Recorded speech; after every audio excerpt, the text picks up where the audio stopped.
Isquis Chichewasket, Pamela Barnes. It's my honor today to formally welcome you to the Syilx territory. And so before I do that, I want to share with you a little bit about what our lands mean to us. In this part of Turtle Island, which is how we refer to North America, the sharing of our lands with peoples from other places is fairly recent. It's about 200 years. Where other parts of Turtle Island, that history goes back 500 years, 1,000 years, depending on where you're speaking of. But here it's fairly recent. And with those coming together of different peoples from different places, came some new ideas about human relationship to the land, and that are very different from our traditional viewpoint about our relationship to the lands. And so one of those concepts is the idea of ownership, human ownership of land. And we as Syilx people see ourselves more of borrowing these lands from our great-great-great-great-grandchildren. We look at things in 7 generations. And there's a very big difference between those two ideas. So if I own this necklace, I can sell it, I can trade it, I can give it away. It's mine, I can do what I want. It's up to me how I choose to care for it. I can take great care, or I can toss it aside. Again, it's mine. I can do what I want with it. If I borrow this necklace, everything changes in those relationships. I cannot sell it. I cannot trade it. I cannot give it away. And there's an expectation that I take the very best care possible. And when I leave it or return it, that at least it's in the same condition I found it in, and if at all possible, in better. So those ideas are very different. And it's with that understanding of our relationship to these lands that we first welcomed people to the traditional unceded territory of the Syilx people. And so it's with that understanding that today I welcome you to the traditional unceded and currently occupied territory of the Syilx people, with the gentle reminder that none of us, including ourselves as Syilx people, are taking the very best care possible of these lands for all of our children, our grandchildren, our great-grandchildren, and so on and so forth. Limnet.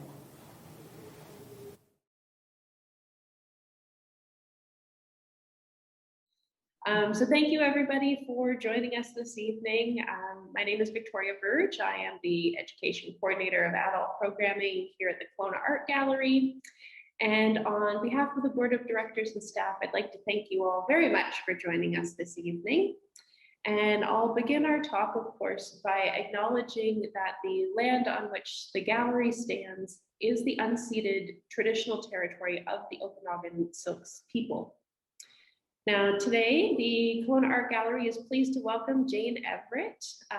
She is the artist behind the exhibition Onyx Creek, which is currently on display at the gallery's satellite location at the Kelowna International Airport, and it is up there until June of 2022. So anybody who's lucky enough to be getting on an airplane and jet setting off, please make sure you check it out.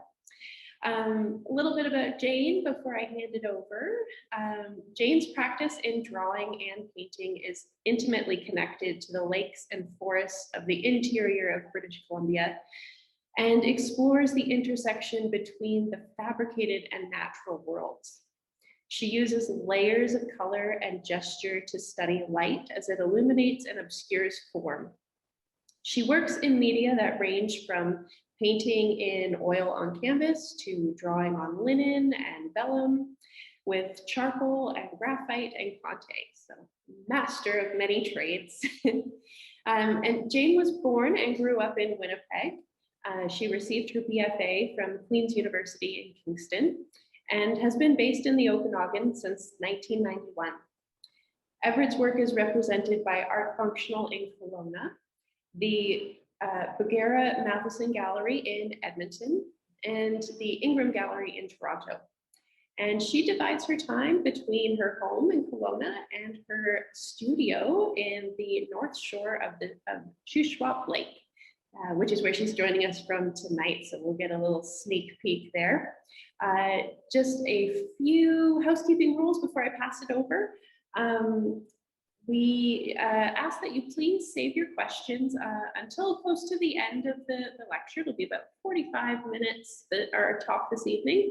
We'll have 10 to 15 minutes at the end for questions, and we'll try to get to as many as possible. So just reminder to, type them into the chat bar at the bottom there. And if you know of anybody who didn't have the chance to join us this evening, this will be recorded for future viewing and it'll be available on our website in a couple of days. Okay, so that's it for me. Jane, welcome. Feel free to take it away. Hi, Victoria. I'm going to stop the video on this and pick up my iPad so that I can take you all on a little mini tour of the studio here. You get a little bit of distance on the space. So I built this studio a couple of years ago. Well, I started it actually 3 years ago and it just got done last summer. So that was my first summer painting on it. Painting in it, and it's allowed me to work in a much bigger space. You can see that great big wall at the end, and I have tons of natural light. You can see up there's my skylights, and you can see, if you know my work from understory, you can see that this is my inspiration right here in the Shuswap. It's starting to get dark now, so I can't really see outside too much, but we're so fortunate to be right here at the lake. And in my studio here, I have this big wall that I'm unrolling the canvas and attaching it directly to the wall. It's not stretched. And that allows me to work in a large space where I can roll the work up and get it up place, get it, to my galleries or back home or wherever I want it to be, which if it was on a stretcher, that wouldn't be possible. And that's my very messy workspace. And over here is some of my inspiration. These are pieces of other artists that I got through the Artist Support Pledge that helped artists to get through the pandemic. There's by Krista Johnson and watercolor by Honor Kim. Sorry to interrupt, Jane. I'll just ask you to speak up a little bit. We were having a hard time hearing you. Oh, I'm sorry. I was just telling you which works are which artist. This is Kate Butcher, who does beautiful charcoal drawings. I have all this work around me as inspiration, and that's about it for the tour of my studio. So how much time in general or in the run of a year do you find you spend in your studio?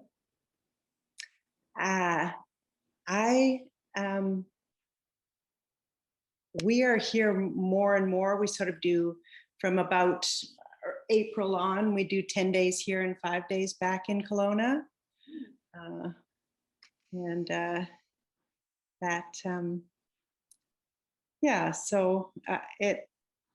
I would say it's about, we're sort of, this is via the last long week we're here for this season. So we're going from March to October. So it's quite a bit of time that is spent in this studio. I'm sort of dividing my practice now so that my drawing is done at home in Kelowna and the painting is done here. It's a little, messes up my head a little bit because I'm, sometimes you just want to stay on something, not move to something else. Yeah. But that's the way it goes. So, yeah.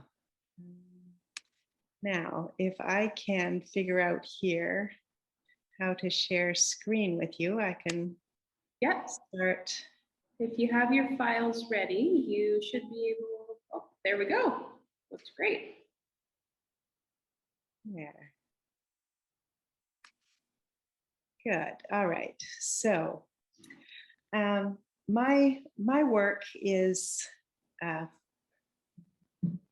based on the natural world, as Victoria said, and in a very particular natural world. This one right here, where I'm sitting now in the Shuswap. I think that there are things that are sacred spaces. I think sometimes if you're traveling, you go into a church, it doesn't have to be your faith or anything you're even familiar with. You go there because you know there's a painting or a sculpture or something, you have stained glass you want to see. And when you're there, you suddenly have this overwhelming sense that it is a sacred place, something that there's some sort of connection that you're feeling there that is not, it's not just beautiful, it's more than that. And I think that that is something that is also in nature. Down in Palm Springs, there's a hike we do at Tackett's Canyon, and at the top of the canyon is a waterfall, which is sacred to the Agua Caliente people, the band that runs this particular park. And when you are there, I've been there when there's no water coming, and I've been there when it's tons of water. But there's something about the way the rock is. And I mean, of course, in a desert, water is going to be venerated. But again, there's just something more than that. And it is that sort of sacred space that interests me. My husband was listening to a piece of music recently, John Williams' 5 Sacred Trees. And I was looking at the liner notes, and the 5 Sacred Trees, this piece was composed in 1995. It was based on writing by Robert Graves, the poet and the writer, you know, the I, Claudius guy.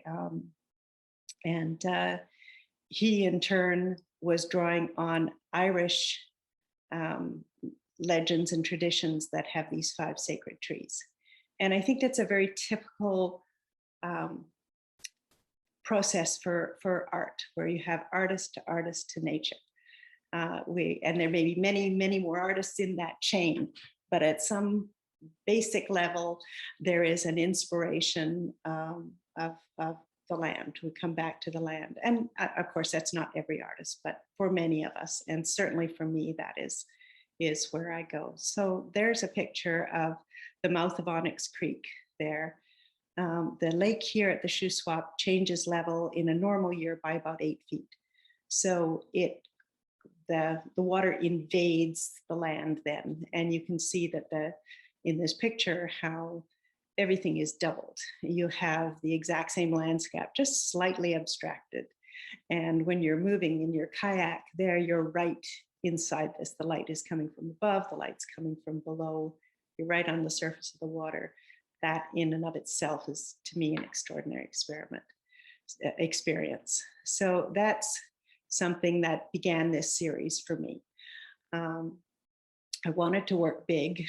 This is the first in the series of the group of 3 that are in the airport. I started it in my Kelowna studio. And as you can see, I had to work on the floor because I don't have anywhere large enough on the wall to put up a piece this size. And that, of course, changes things working on the floor.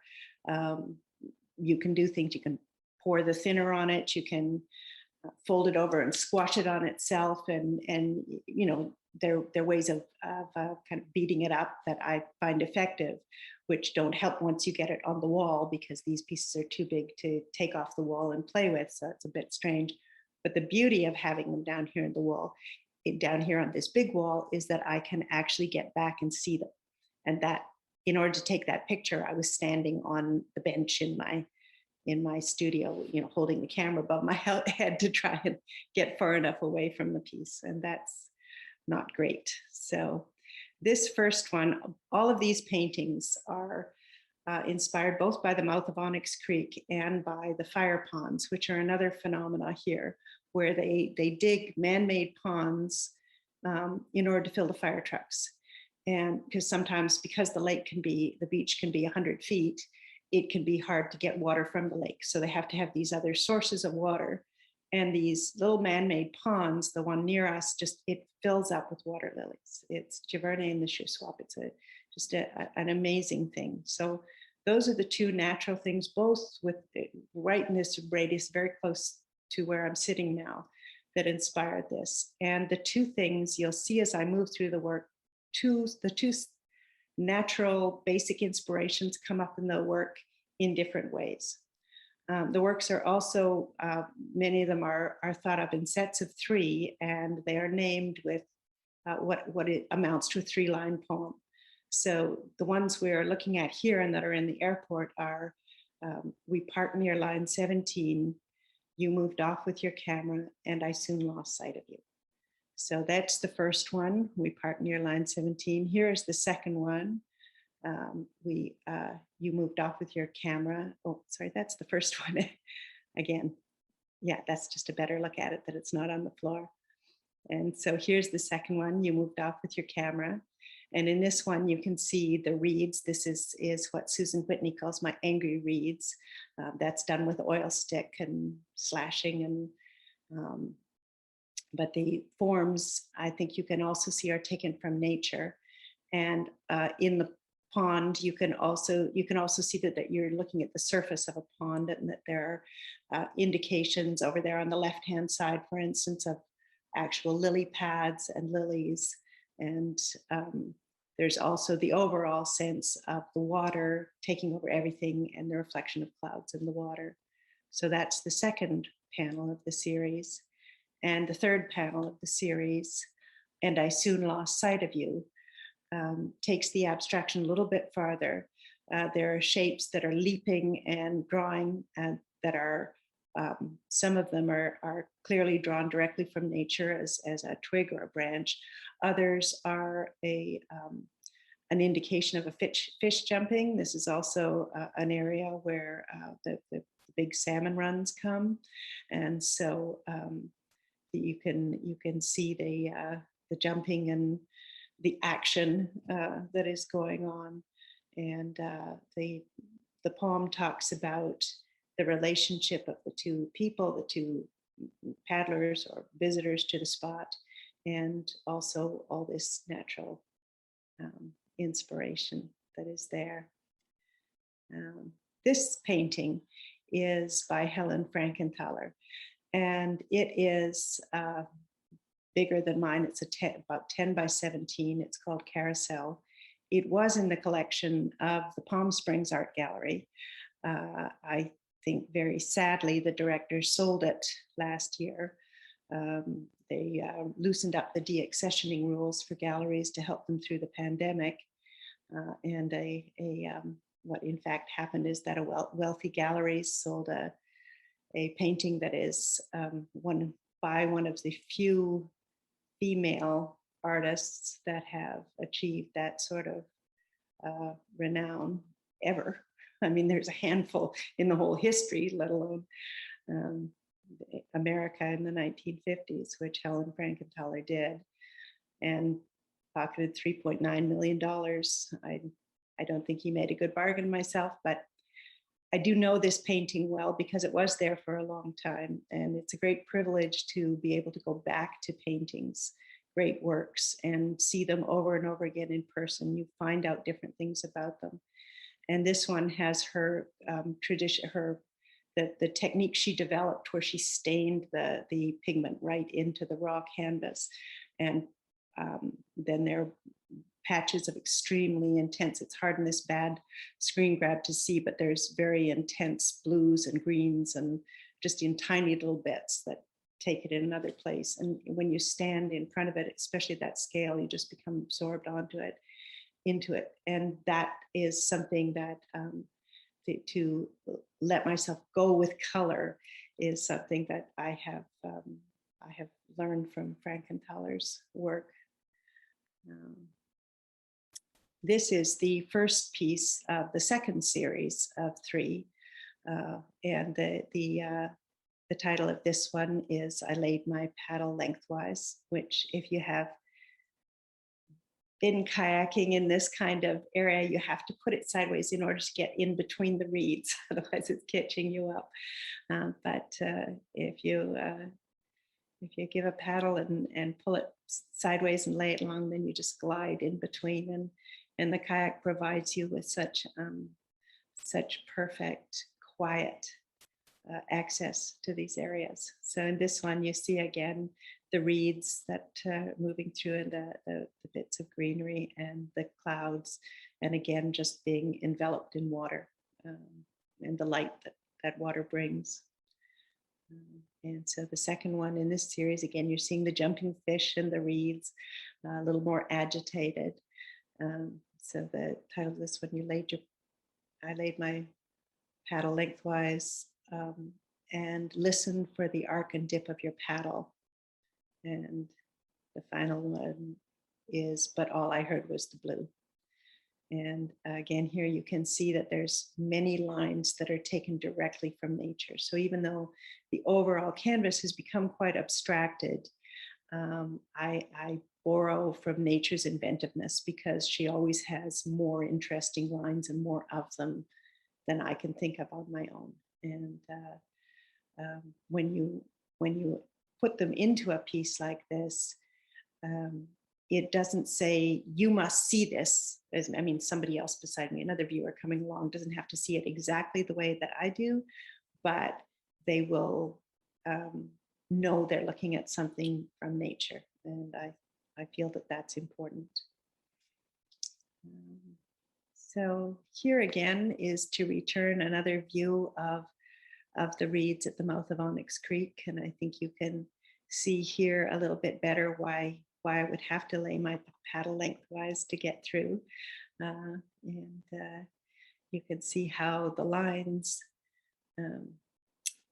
are all doubled with just that slight abstraction when they're in the reflection of the water, and how the theme overall is green and blue. I have trouble with green, so I often wind up turning it over to blue when it's in the painting, but when it's out in nature, I love it.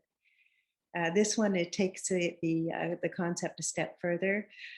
Again, I think you still can see some of the relationship, but here the color has become dominant, and the lines and the thrust of the lines, where some of them are a specific branch and some of them are just the curve of a paddle, the wind, a kingfisher swooping in for his breakfast. The lines represent many different things. So again, there's that balance between the reality and the abstraction that I'm working with, and to return to Frankenthaler, the dominance of color here, and its role is just for the sheer pleasure of it. And here's a photo from the fire pond. So you can see where these things at high summer just fill up with lilies. This is, when I started painting these, I was, of course, I had Monet hugely in my head. And I was doing these pieces and thinking, what am I doing? I phoned Pat Bovey and I said, this is all I want to paint, but I'm just being a Monet wannabe. And she said, it's a Canadian pond with Canadian light. You're a Canadian painter. You're going to find your own voice. Go back at it, which is wonderful advice and exactly what I did. I had to throw away those early ones because I was painting it like Monet would paint it, and find my own way to paint it. But there's just a close-up, just because, I mean, is that not dishy? It's, look at the blues and pinks and greens and yellows. It's really, who would not want to paint that, right? And so here is a piece called Summer Gone, which recently sold from Ingram Gallery in Toronto, and it has is much more frankly pond, and you can clearly see the lilies and the lily pads, which are drawn in with the oil stick like the branches are in some of the other works.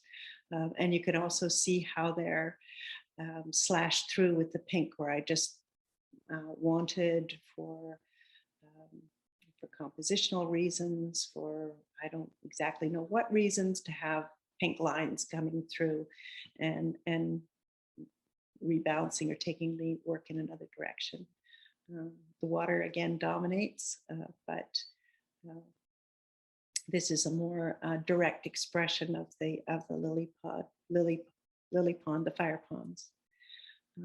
And so, we're going back and forth between the two things. In this image, you can again see all the willows and that soft spring green that they are, that is just an amazing color, and how it's broken up by the water.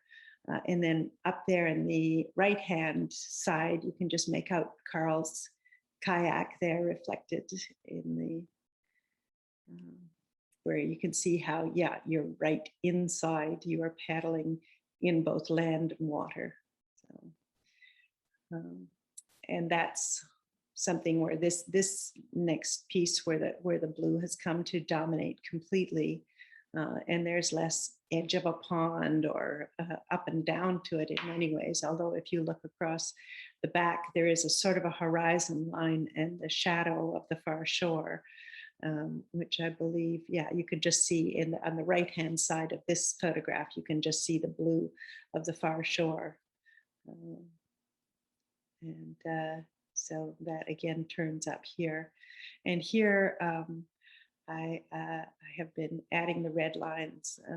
Helen Frankenthaler actually has a piece that is called "What Red Lines Can Do," and it's a sort of dangerous, seductive thing. It just is great to put a red line on things. It feels wonderful. It looks great. It's not always the right thing to do for the painting, so you have to be cautious. And they're also inspired partly by here at home in Kelowna, along Mission Creek. There's a lot of red osier. And at certain times of year, it is red, and the branches are just this astonishing color. If you're there after a rain, the sun comes out. It's really, and so those things are also showing up in these work. I reject any geographical unity. I'm the artist. I get to bring it here if I want to. So, and this is the fire pond in. This was very early last spring, this photograph was taken. And so the lilies, these I guess were the lilies that had overwintered. I was absolutely stunned by the pinks and that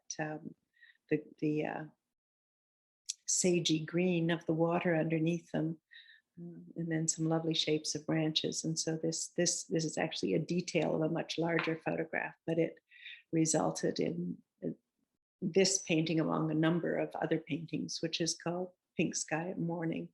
And you can see that there, in a way, it's very direct to what we just saw. It uses the sage green, it uses the pink, it uses the shape of the lily pads, and yet it also has become something quite abstracted and different from the inspiration photograph, the sacred space that started that.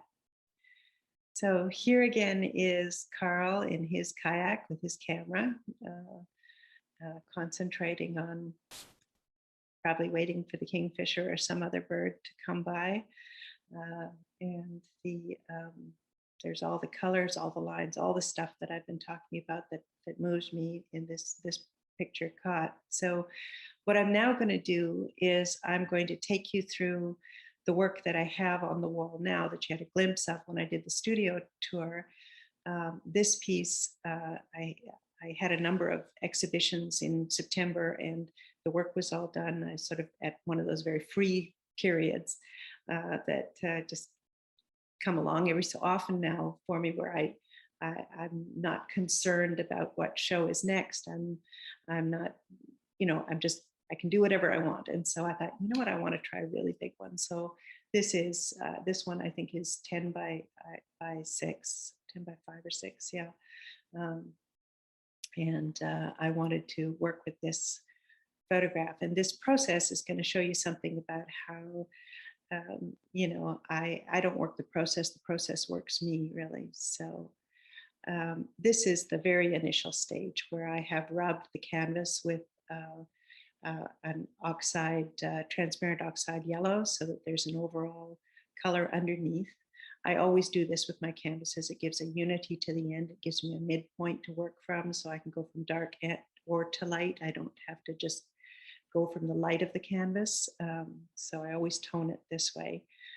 And with a warm tone, it makes my cools cooler and my warms warmer. So it's very effective.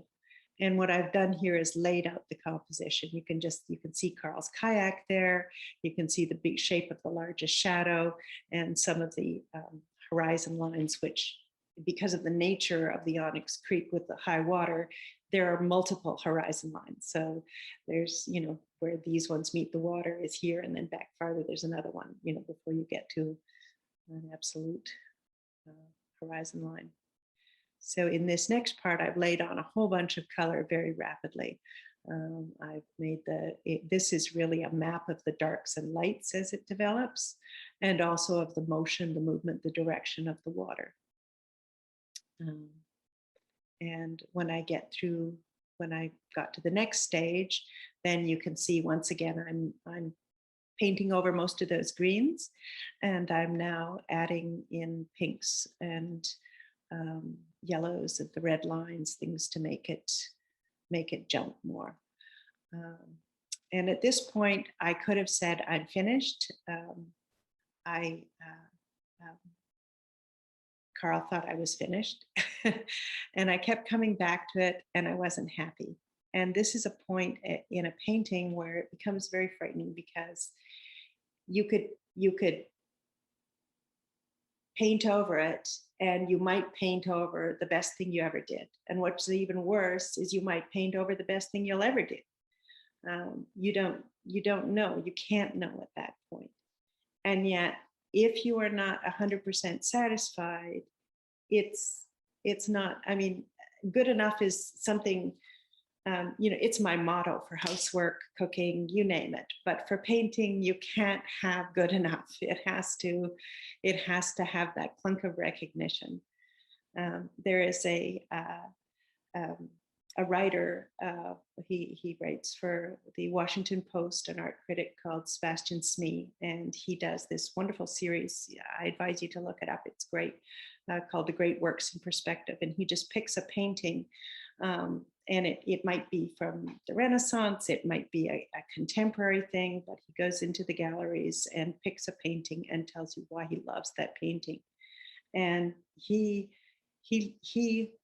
writes so beautifully about that sense that you're in touch with something important, even when it's a very commonplace subject, or, you know, whatever it happens to be. And he is not, with so much of what we see today, you know, if you go through Hyperallergic or Border Crossings magazine, that there's so much, so many of the articles about politics and art and the politics of museum going, and there's an important realignment going on as we recognize certain groups that have not been part of that process, and that's extremely important. But it's also really refreshing for me to read Smee, to see somebody who just plain loves paint and loves painting. And he had a line, he'd done one recently on a Diebenkorn painting. Diebenkorn's a California painter who's, again, mid-century, and I love his work very much. And this little piece had caught Smee's eye, and he said, "Standing in front of it is like being stuck in a room with dozens of fools staring into their phones when someone you love, a real adult, walks in and looks right at you." And I love that as a description of that clunk of recognition, of that thing that this matters more than the stuff on your phone or whatever it happens to be. So I had to go back at this. And my first thing is that I made it all blue. there you can see in this one, Carl had gone and then he'd come back, and I was starting to like this one a little bit, and Carl again said, it's finished. And I said, no, I'm still not happy with it. So I went on to this, and I brought a layer of Indian throne blue right down through the thing to the water. And I thought that might be there for a day or two. And then I thought, no, that's still not it. And I had to mush all that in. And here's where this painting is today. And I think that it's not finished, but I think if you were to return to that initial photograph that inspired me, what is here is a sense that feeling, that water is all around, that growth and life is all around, that the light is coming up and down at you, and it's singing. And so I can't tell you whether this is done. I'll post it on Instagram when it is, so you can see. But at the moment, that's where I think it is. And that Victoria is it. Awesome. It has certainly come through many phases. It's so great to see the process kind of step by step from those first washes to just the layers. There's so many layers of paint on that thing. It's so crazy, and it must be very physically demanding too, I imagine, just working those large canvases. Yeah, that's I don't find that so much. Sometimes it kind of gets my Scottish heart, just how much expensive paint goes into something like this. And you think, oh, I hope that something results of it in the end. Yeah. But yeah, I really, these ones attached to the wall are less of a wrestling match than I would have done with stuff on stretchers, where I would take it off, put it on the floor, turn it upside down, and all that kind of stuff. So yeah, I've got a little step stool so that I can reach the top bits. And I remember Dave Alexander saying one time, you just have to remember not to step back when you're on the top of the step stool, Yeah. You get lost in the work. And yeah, so, but yeah. So is this one of the largest pieces you've done to date? This would be the largest painting that I've done. The like the coyote drawing. I think that one is 22 feet. So I've done bigger drawings, and I've also been, I recently had work just a couple of weeks ago in Nuit Blanche, where I'm projecting the drawings. So that's an exciting thing with scale, because you can take a drawing that is 9 by 16 inches, which is the ratio of a projector, and it can be as big as the wall you project it on. A good photograph and a good projector, sky's the limit. So, which is a great thing, because the trees are trees outside here. These are 60-70 foot trees. Huge. Yeah, That was probably one of the very first things I noticed when I first moved to BC from Newfoundland, was just how enormous the trees get here. Because we just have tiny little, they barely get, the wind beats them down, they don't stand a chance. But yeah, creating that scale in your work, and then being able to use technology these days to just really blow it. Yeah. Must have been really amazing to see in person. Yeah, well, I grew up in Winnipeg, which is a very well-treed city, and went to the cottage across the border in Ontario, in a little place called Monackey, which is Canadian Shield country, and again covered in trees, but they're a different scale. And I did find in BC, and particularly, the Shuswap, which is sort of the top of the Okanagan Valley, it is, with the salmon run and the mountains and the extraordinary height of the trees, and it's something that it's my adopted home, but it is my home, and so. Of course. I should mention to our attendees, if you have any questions at all, now is the time to type them into the little chat bar there, and I'll read them out and hopefully get you some answers. I've got another question for you, Jane, about poetry and music. It seems like that has a significant space in your work. Has that always been the case, or is this something new you're developing? Well, I had a number of years ago, I did a collaboration with Anne Simpson, who is a poet and novelist from Antigonish, Nova Scotia. And she also was a painter many, many years ago when Carl was teaching at St. FX. Anne and I shared studio space, and she went on to develop the writing part of her many, many talents. And I went stayed with the painting, of course. And so we did a collaboration where she had done a walk in Antigonish, and I had a walk along Mission Creek, both thinking about loss and death and the sort of themes, but again, interpreted through a natural thing.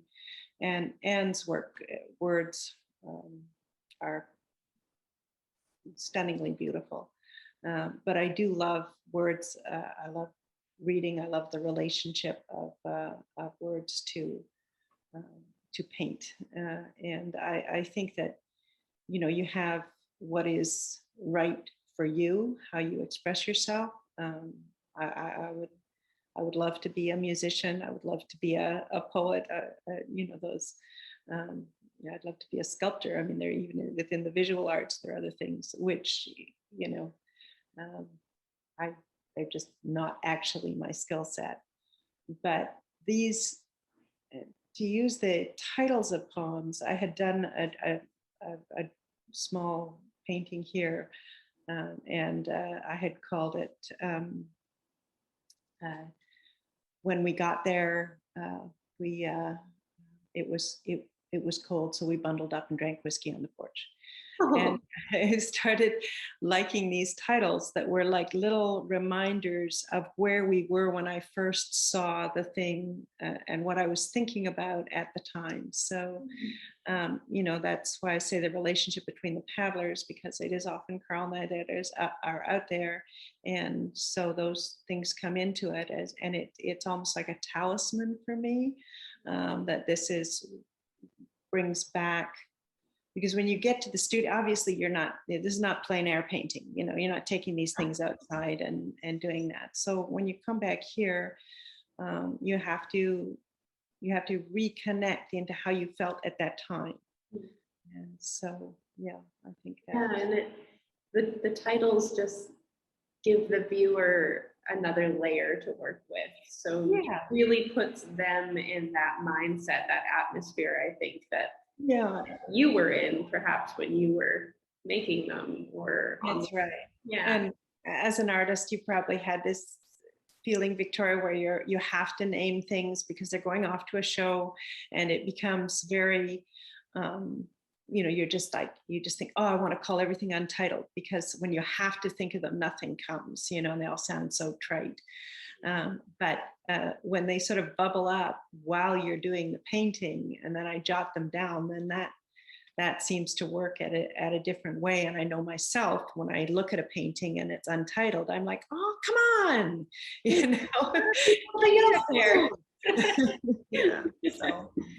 Yeah. Okay, so it looks like we have a couple of questions pouring in here. Thanks, everybody. So I'll start with Kathy. They're saying, love your work, especially this series.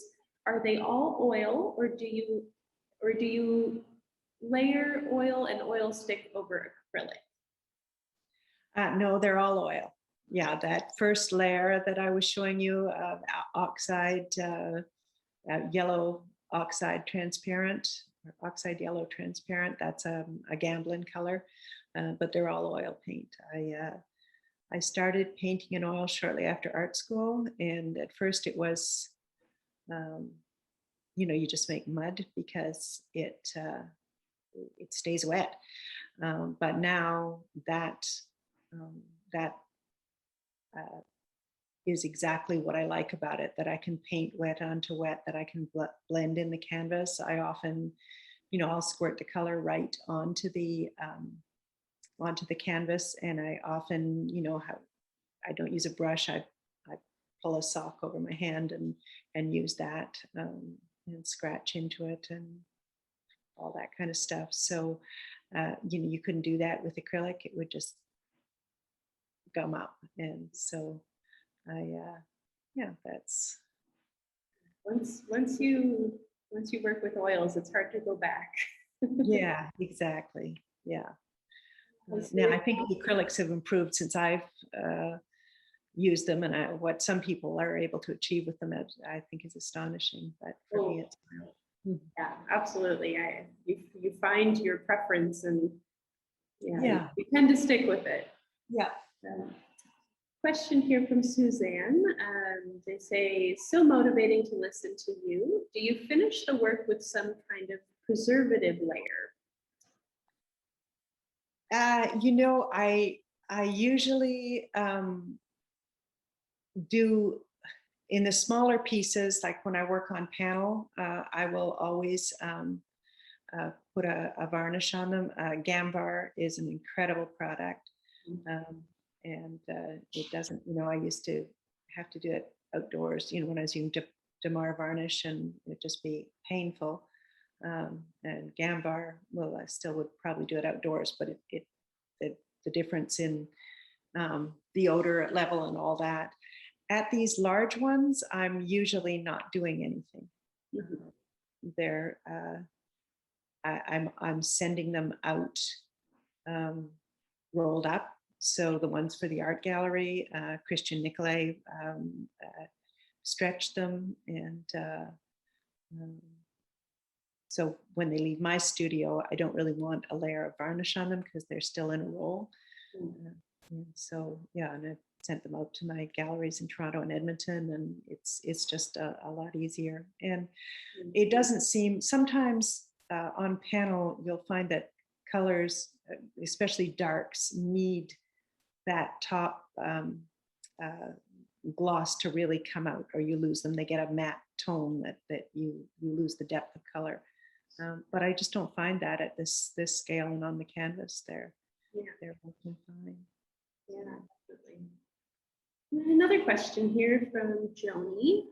They say, thank you for doing this. Do you get enough satisfaction from painting itself, or do you need to verbalize and interpret what you've done with other artists or people that like art in order to fully enjoy what you do? Good question. That is an interesting question. I do think I would do this if nobody was ever going to look at it and nobody was ever going to buy it. I think, I think I do it because I need to do it. But that being said, I think that it also is a form of communication, and that's a two-part thing. So I think you, as an artist, you definitely want people to see your work and for them to take their interpretation about it, which is not necessarily my interpretation. They don't have to take,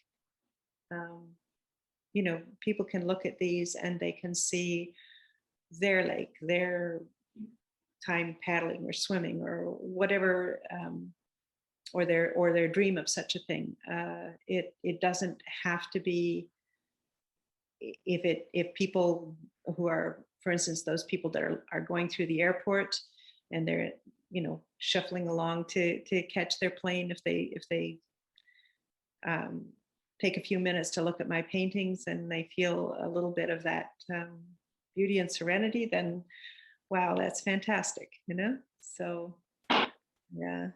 Now there's Barbara Tyner. Hi, Barbara. I think that's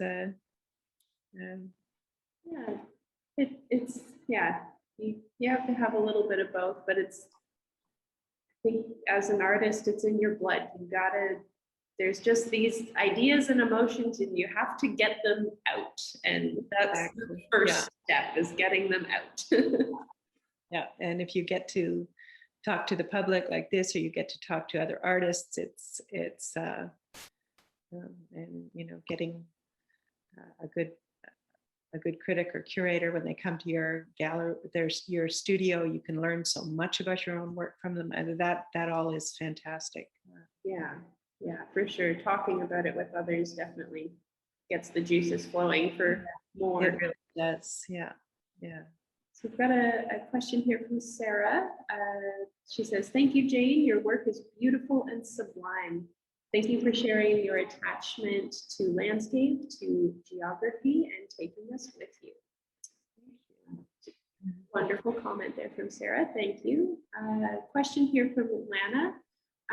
How long do you have to let the layers dry if you don't want the colors to go muddy? Good question.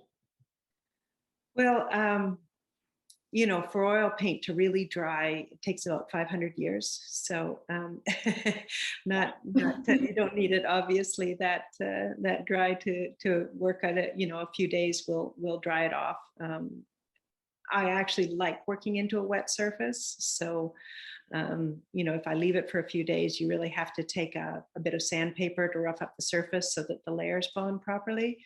And I think it's something that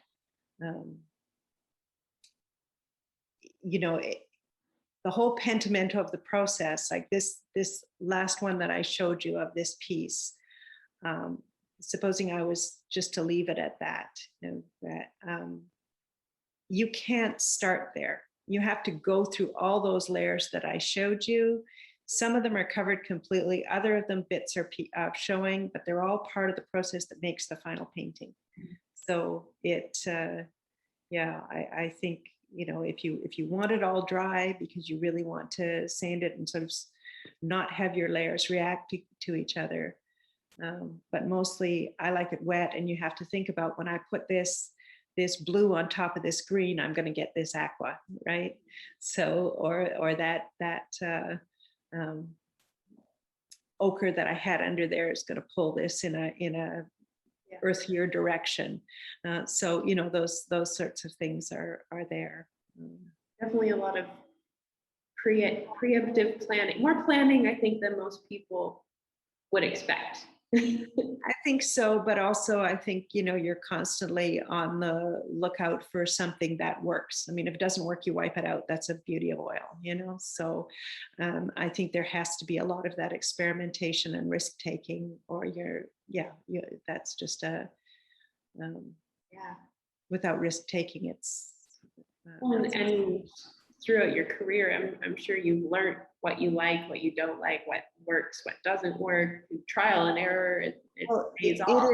It is something at my age, just the number of hours that I've had playing with paint, I probably am better able to predict what is going to happen than I would have, 20 years ago. So, yeah. Sure. We'll go back to my questions here. So Kelly says, "Hi, Jane. In making these Shuswap inspired pieces, I've noticed you've made so many, which is amazing. I love all of your work. Did you ever go through some sort of creative block, or did everything just flow smoothly?" Kelly, hi.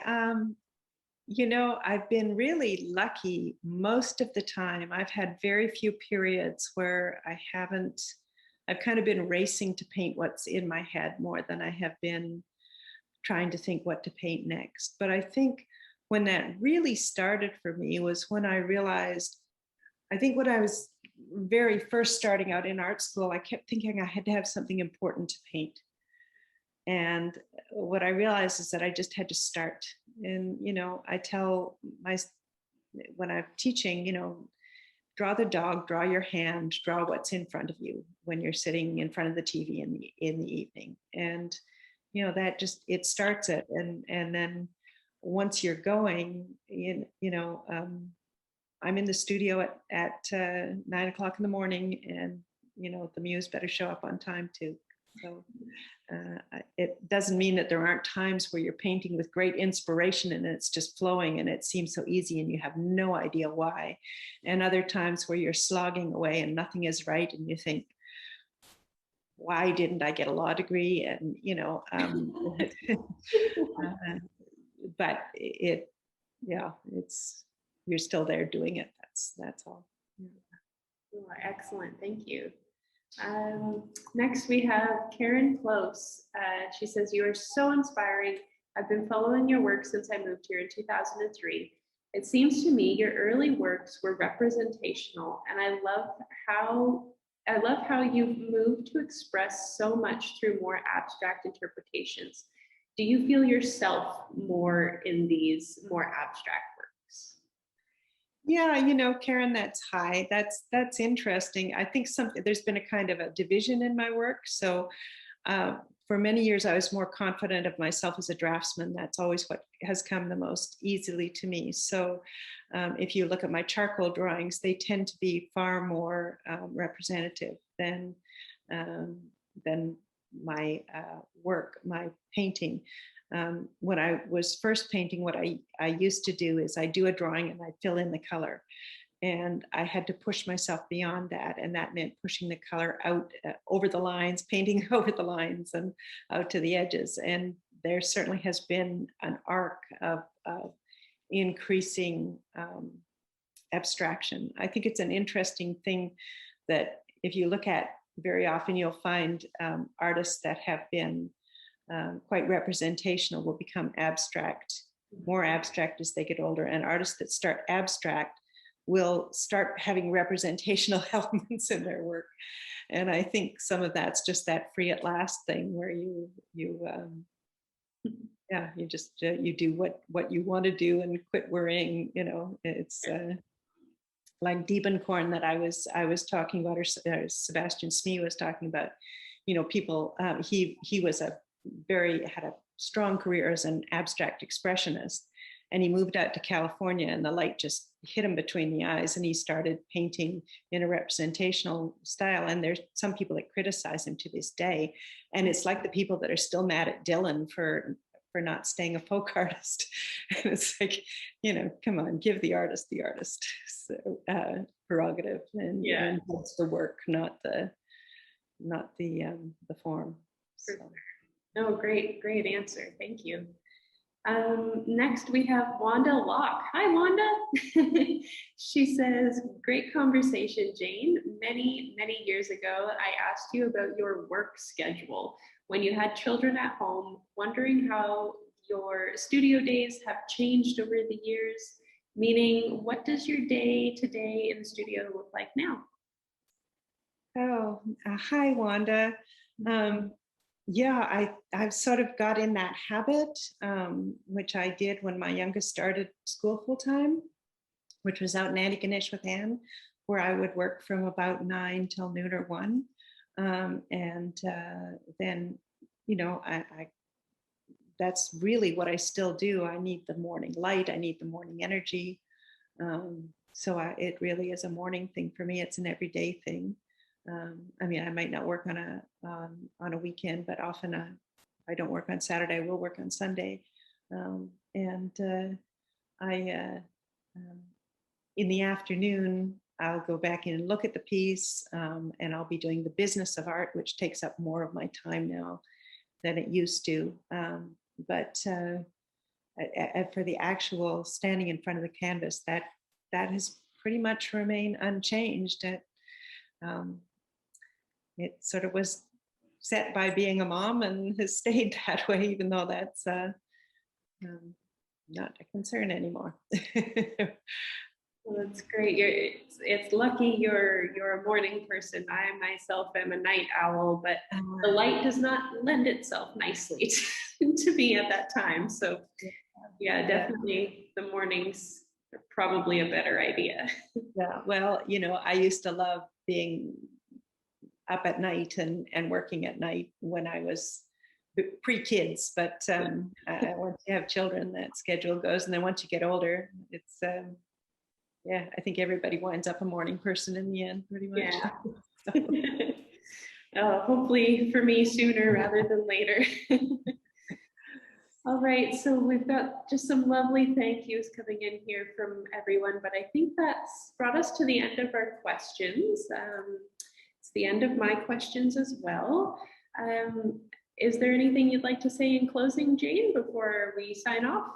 Well, Victoria, I'd like to thank you very much for making this easy because, Victoria soldiered through with me for half an hour before as I made a mess of my technology. And thank you so much, all of you, for coming to listen. I really do appreciate it. And thank you to the Kelowna Art Gallery for putting my work up. To return to an earlier question, to have it up there for the world to see is just a wonderful, wonderful thing. So thank you. Oh, thank you, Jane. It's always a pleasure, and you're an excellent Zoom learner. I think we got through it easy. All right. Well, thank you again. And anybody who hasn't seen Jane's work yet, you can find it at the Kelowna International Airport until June of this coming summer. So be sure to check that out. And thanks again, Jane. Have a great evening, everybody. Thank you so much. Good night. Good night.